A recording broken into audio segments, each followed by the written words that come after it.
নমস্কার বন্ধুরা, আমি অঙ্কিতা রমাস ওয়ার্ল্ডে সকলকে স্বাগতম জানাচ্ছি। আমার ভিডিওটাতে আমি আজকে শেয়ার করব রিপাবলিক ডেতে আপনারা নিজেকে কীরকম লুক দিতে চান। তো আমার ভিডিও দেখে ফলো করুন আর দেখে নিন কী করে আমি এই সুন্দর লুকটা পেয়েছি। প্রথমে দেখতেই পাচ্ছেন একটা শাড়ি আর সাথে ব্লাউজ আর কিছু অ্যাক্সেসরিজ। তো আমি থিমটা নিয়েছি ট্রাই কালার। তো আমার শাড়ি ব্লাউজ সব মিলে একটা ট্রাই কালারের সুন্দর কম্বিনেশন হয়েছে, সাথে আছে কিছু অ্যাক্সেসরিজ। তো এইভাবে আমি প্রথমে শাড়িটা পরে নিলাম, পরে দেখুন এইভাবে আমি ব্লাউজ পরে এখন আমি মেকআপ করব। প্রথমে আমি নিয়ে নিচ্ছি ল্যাকমে সিসি ক্রিম। এটা আপনারা আপনাদের স্কিন কালার টোন হিসাবে সিলেক্ট করে নেবেন। আমি আমার স্কিন কালার টোন যেটা বাদামি, সেই কালার হিসাবে আপনারা যখনই দোকানে কিনতে যাবেন তখনই ওরা সাজেস্ট করে দেবে কী কালারের ফাউন্ডেশন আপনাদের জন্য অ্যাপ্লিকেবল।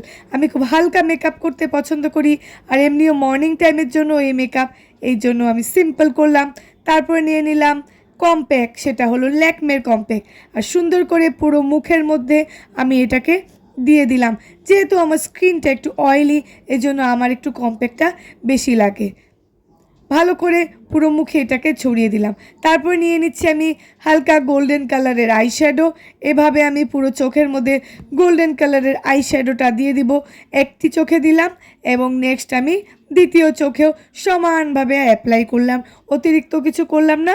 লাইট হালকা পিঙ্ক বা রানি রানি কালারের একটা শেড নিলাম আর চোখের আইবলের উপরে এইভাবে আমি স্প্রেড করে দিলাম। তো আমার ভুরুগুলো এখন সুন্দর করে আমি ব্রাশ করে নিলাম। এই ব্রাশের সেটটা আমি দাদার মার্কেট থেকে এনেছি, সেটার ভিডিও আপনারা পেয়ে যাবেন অতি শীঘ্রই। আর এভাবে ভুরুটাকে শেপ করে এই দেখুন ফার্স্ট টাইম আমি একটু ব্রাউন কালারের আই শ্যাডো দিয়ে আমার ভুরুটাকে শেডিং করছি। আমি ফার্স্ট টাইম ট্রাই করলাম, আমি অনেক জায়গায় ভিডিওতে দেখেছি এরা করে থাকে। এর আগে কিন্তু আমি ব্লু হেভেনের একটা পেন্সিল ইউজ করতাম, কিন্তু দেখলাম দেখুন এই ব্রাউন কালারের এটা দিয়ে করেও খুব ভালো লাগছে। তারপরে একটু হালকা ব্লাশ করে নিলাম লাইট গোল্ডেন এবং পিঙ্ক কালারের। তারপরে এই আইলাইনারটা আমি লাগিয়ে নিলাম। আইলাইনারটা হলো একটি আইলাইনার পেন্সিল, এটা সম্পূর্ণ ওয়াটারপ্রুফ। এই ওয়াটারপ্রুফ আইলাইনারটা আমি দুই চোখে সুন্দর করে দিয়ে ল্যাকমে আইকনিক কাজল ডার্কেস্ট ব্ল্যাক ব্ল্যাকেস্ট ব্ল্যাক, এই ব্ল্যাকেস্ট ব্ল্যাক আই কাজলটা আমি আমার দুটো চোখেই সুন্দর করে অ্যাপ্লাই করে নিলাম। তারপরে দিয়ে দিলাম আমি মাস্কারা। ভালো করে দুটো চোখের পাপড়িতেই আমি মাস্কারা দিয়ে দিলাম। এই দেখুন দিলে চোখগুলো খুব সুন্দর লাগে। তারপরে আমি পরে নিলাম একটি লিপস্টিক। এই লিপস্টিকটা আমি নতুন এনেছি। কালারটা কেমন এই লিপস্টিকটার আপনারা জানাবেন। যেহেতু শাড়িটা একটু লাইট কালারের, এর জন্য একটু ডার্ক লিপস্টিক দিয়ে একটা রেড কালারের বিন্দি নিলাম। এই চুলের বানটা আমি নতুন কিনেছি দাদার মার্কেট থেকে। হালকাভাবে চুলের জটটা ছাড়িয়ে আমি সাইড দিয়ে দুটো ক্লিপ করে হাত খোপা একটা সুন্দর করে নিলাম।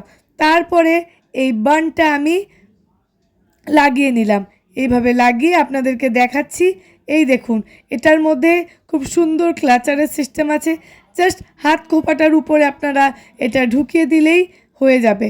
আর এই দুটো এক্সট্রা ফুল আমি দাদার স্ট্রিট মার্কেট থেকে কিনেছি, দেখতে একদম অরিজিনালের মতো লাগে। এই দুটো ফুলও মাথার মধ্যে লাগিয়ে নিলাম। মোটামুটি লুক কমপ্লিট। তারপরে এই চুড়িগুলো আমি পরে নিলাম। এটাও আমি কিনেছি দাদার স্ট্রিট মার্কেট থেকে, মোটে 100 টাকা নিয়েছিল। তারপরে এটাও দাদার স্ট্রিট মার্কেট থেকে একটি গলার হালকা কানের এবং হালকা গলার এই শাড়ির সঙ্গে আমি ম্যাচ করে পরে নিলাম। শেষে আমি এই চপ্পলটা কিনেছি, এটা দাদার ইস্ট থেকে কিনেছি। খুব ভালো লাগছিল আমার, 200 টাকা নিয়েছিল। তারপরে এই দেখুন পুরোপুরি আমার লুকটা কমপ্লিট হয়ে গেছে। অতিরিক্ত মেকআপও করিনি, যেহেতু রিপাবলিক ডে লুকটা হবে আমার মর্নিং টাইমের জন্য, সেই জন্য আমি লুকটাকে একদম সিম্পল রাখলাম। আর এই শাড়িটা কিন্তু আমাকে গিফট করেছে, অ্যাকচুয়ালি এটা আমার না, এটা মায়ের শাড়ি। আমার হাজব্যান্ডের কলিগ গিফট করেছে এই শাড়িটা। এটা ফার্স্ট টাইম আমি পরলাম। আমার লুকটা একদম কমপ্লিট। রমাস ওয়ার্ল্ড যারা দেখছেন নতুন করে, তারা কাইন্ডলি সাবস্ক্রাইব করে দিবেন আর জানাবেন এই রিপাবলিক ডের স্পেশাল লুকটা আপনাদের কেমন লাগলো। লাইক করবেন এবং কমেন্ট করতে কিন্তু ভুলবেন না। রমাস ওয়ার্ল্ডের সঙ্গে যুক্ত হয়ে আমাদের সহযোগিতা করুন। ধন্যবাদ বন্ধুরা।